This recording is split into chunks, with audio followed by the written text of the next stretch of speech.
მოგესალმებით, მადლობა მოწვევისთვის.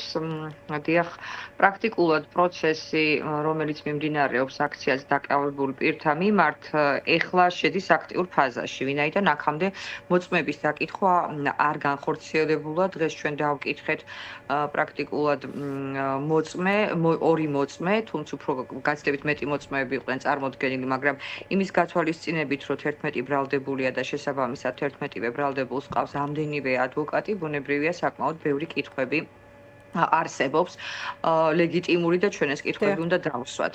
ასევე ძალიან მნიშვნელოვანია და უნდა აღნიშნო ის გარემოება, რაც პრინციპში ბრალდებულებმაც წინა პროცესებზე აღნიშნეს, იმის თაობაზე, რომ სასამართლო გვაძლევს შესაძლებლობას თანაბარს, როგორც ბრალდების მხარეს, ასევე დაცვის მხარეს, რომ ჩვენ დავსვათ ყველა ის კითხვა, რომელი კითხვებიც გაგვაჩნია.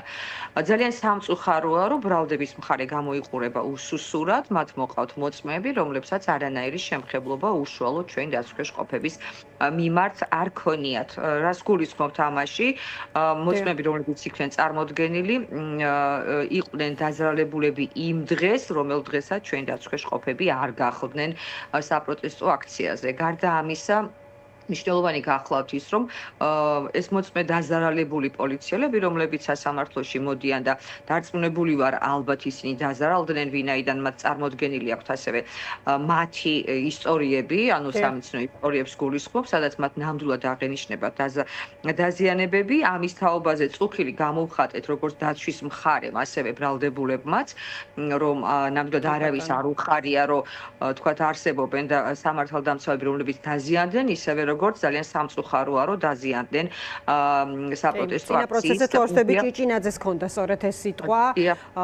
მან მიმართა დაშავებულ პოლიციელს გამოხატა მწუხარება, თქვა, რომ ძალიან წუხს იმის გამო, რომ ის ესე დაზარალდა, მაგრამ ეს არ არის კავშირში იმ ხალხთან, ვინც განსასჯელის სკამზე ზის, ხო ეს ამბავი.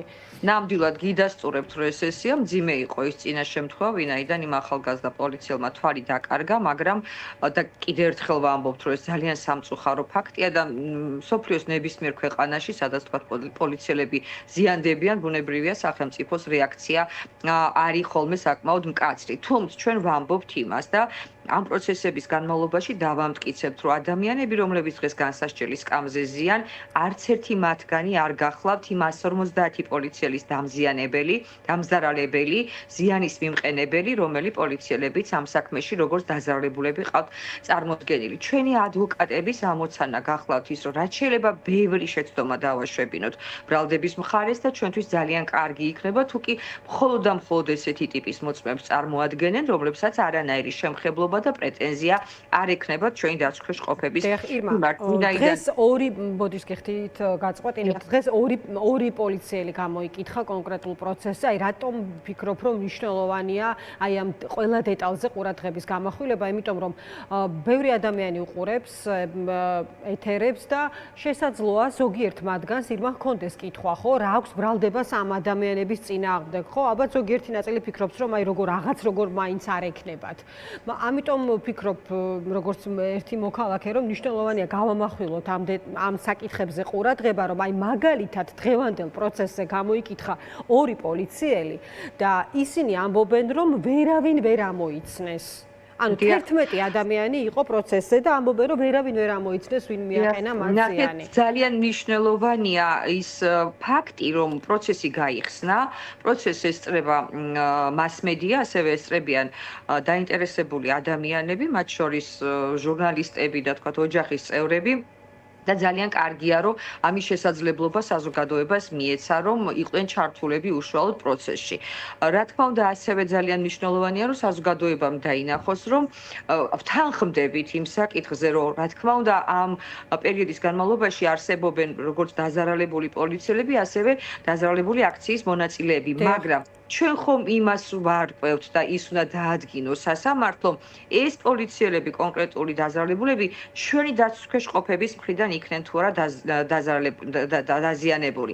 აქედან გამომდინარე, ჩვენ ყველა შესაძლებლობა უნდა მივმართოთ სწორედ იმისთვის, რომ სასამართლოს ობიექტურ საჯულს, მოდი ესე ვთქვათ, რომელიც დაცლილია აბსოლუტურად რა დაცვის თუ ბრალდების რაღაც მიკერძოებისგან და ის ყოველთვის ჩვენ ესეთი მოლოდინი გვაქვს, რომ დაცვა როგორც ასეთი სუბიექტური ვართ, ისევე როგორც ბრალდების მხარე არის სუბიექტური და სწორედ იმიტომ ვართ სასამართლოში, რომ სასამართლომ დაინახოს, რომ ჩვენი დაცვის ქვეშ მყოფებს არ გააჩნიათ შემხებლობა კონკრეტულ დაზავებულ პოლიციელებთან. ნახეთ, არ უარყოფთ იმას, რომ ჩვენი დაცვის ქვეშ მყოფები იმყოფებოდნენ აქციაზე, მაგრამ იმ თავითვე აქციაზე ყოფნა არ მოიცავს იმას, რომ ავტომატურად ეს ადამიანები მოიხსენიონ როგორც მოძალადეები, ან თქვათ როგორც უკვე დამნაშავეები. ბუნებრივია ჩვენ პროცესებზე ამაზე პრეტენზია განვაცხადეთ, მაშინ როდესაც იყო თქვათ მსგავსი წამოძახილი, ვინაიდან ჯერ არ არსებობს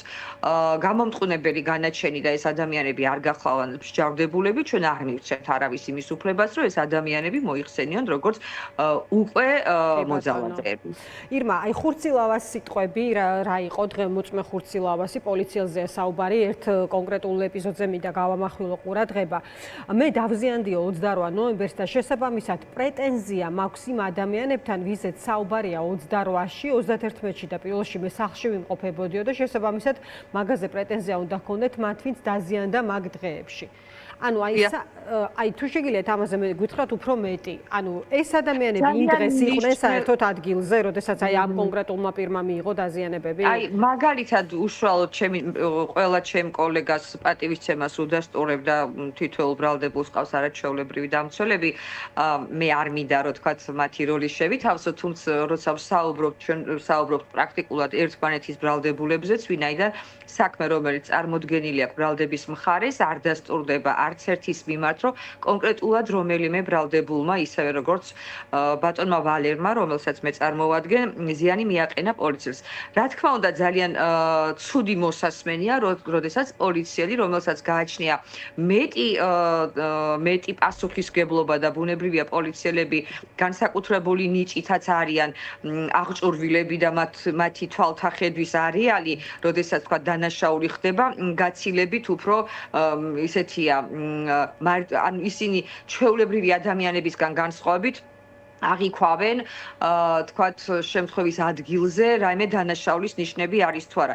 რა თქმა უნდა, დაცვა იყო კრიტიკული და მეკითხებოდით, რომ აი ახსოვს თუ არა მას ვინ იდგა მის გვერდით, როდესაც თქვათ მას ქვა მოხდა, ან თქვათ ხო ვერ გაიხსენებს რომელიმე ის თანამშრომლებს, მათ ეს არ ახსოვდათ, რაც დაცვას აფიქრებინებს, თქვათ, იმას, რაც ჩვენი დაცვის ყოფებისთვის არის სასარგებლო.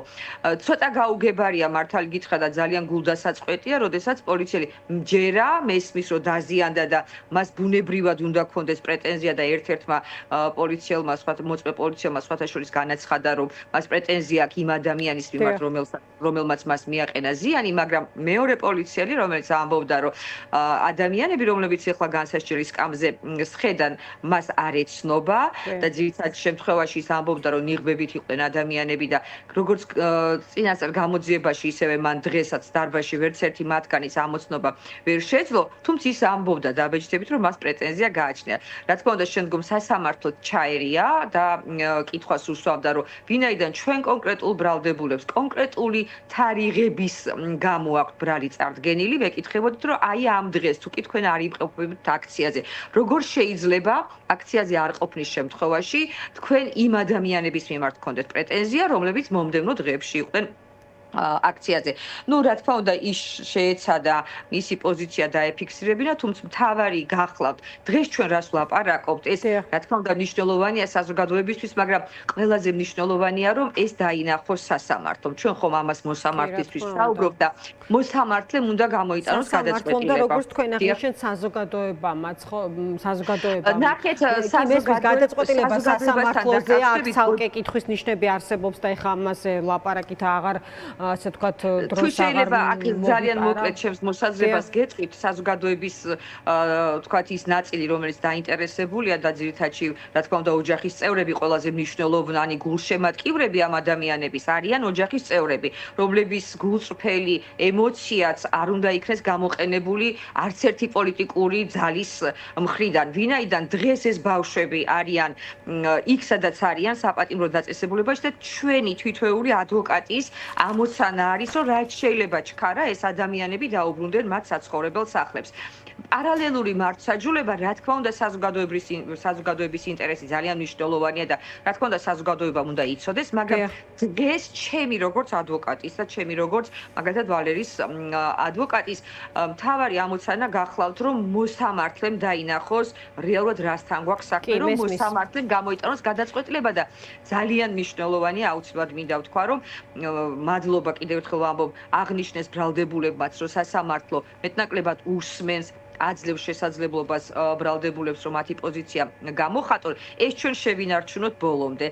ვინაიდან დღეს უკვე გარკვეული შეზღუდვა დროსთან დაკავშირებით სასამართლომ გამოიყენა, იმიტომ რომ ბევრი ადვოკატი ვართ და რა თქმა უნდა, არაადეკვატური არ უნდა იყოს თქო და დაუსრულებელი ჩვენი კითხვებიც.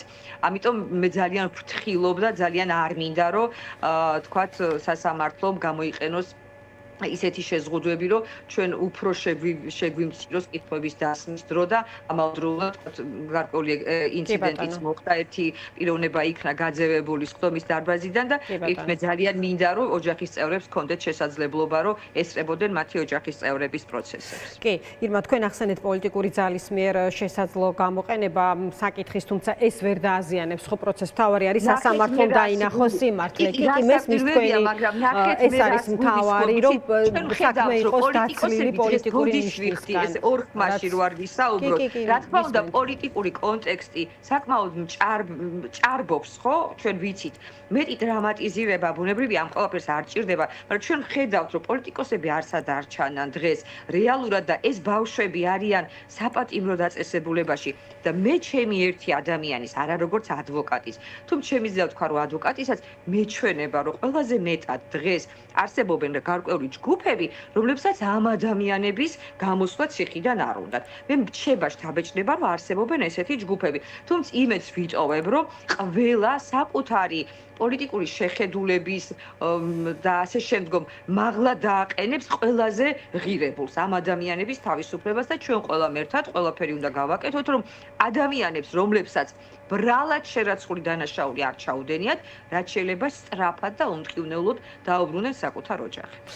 ხო, არ ვიცი რას გულისხმობთ, რომ ვინმე სურს, რომ არ გამოვიდნენ ეს მე კიდევ ერთხელ ვიტყვი, რომ თავარია სასამართლომ დაინახოს. კი, გასაგებია თქვენი პოზიცია. პოლიტიკური ნაწილია და ყოველთვის ნახეთ, პოლიტიკური დღის წესრიგი არის იმდაგვარი, რომ რაღაცას აპროტესტებ მუდმივად. ყველაზე კარგი პროდუქტი ამ შემთხვევაში სასაუბრო თემა გარკვეული ადამიანებისთვის და ჯგუფებისთვის არის ის, რომ ეს ადამიანები არიან ციხეში. და დღეს ყველაზე მეტად ვისაც არ უნდა აწყობდეს, რომ ეს ადამიანები არიან ციხეში, ეს არის მე ვფიქრობ ხელისუფლება.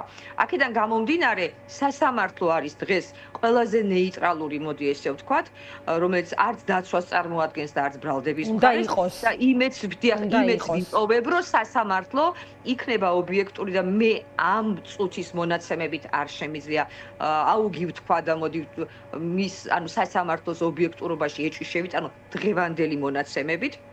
თუმცა კიდევ ერთხელ ვამბობ, ჩვენ მხოლოდ ეხლა ვიწყებთ სასამართლო პროცესებს და არ ვიცი ხვალდაზე რა იქნება, მაგრამ როგორც დღეს მიყავს მოსამართლეს პროცესები, თუ კი ესე გაგრძელდა, დარწმუნებული ვარ, რომ სასამართლო გამოიტანს ერთადერთ გადაწყვეტილებას, რისაც ჩვენი დაცვის ყოფებს გაამართლებს და ყველაზე ცუდ შემთხვევაში კვალიფიკაციას შეცვლის, რითაც ჩვენი დაცვის ყოფები დატოვებენ საპატიმრო დაწესებულებებს. კარგია, რომ გაქვთ პოზიტიური მოლოდინი, ვნახოთ დაველოდოთ, როგორ განვითარდება მოვლენები. ნახეთ, იმიტომ რომ ყველა მიცის, რომ ჩვენ ამ საქმეებს აუცილებლად გავაგზავნით ადამიანის უფლებათა ევროპულ სასამართლოში. შესაბამისად, ყველა ეს დარღვევა ჩვენთვის პირიქით უფრო მნიშვნელოვანია, რაც შეიძლება მეტი დარღვევები დავაგროვოთ და გავაგზავნოთ ადამიანის უფლებათა ევროპულ სასამართლოში. დიდი მადლობა ირმა. დაგემშვიდობებით, ირმა ჭკადოა, ადვოკატი ირმა ჭკადოა საუბრობდა დღის ამბების პირდაპირ ეთერში რეკლამაზე.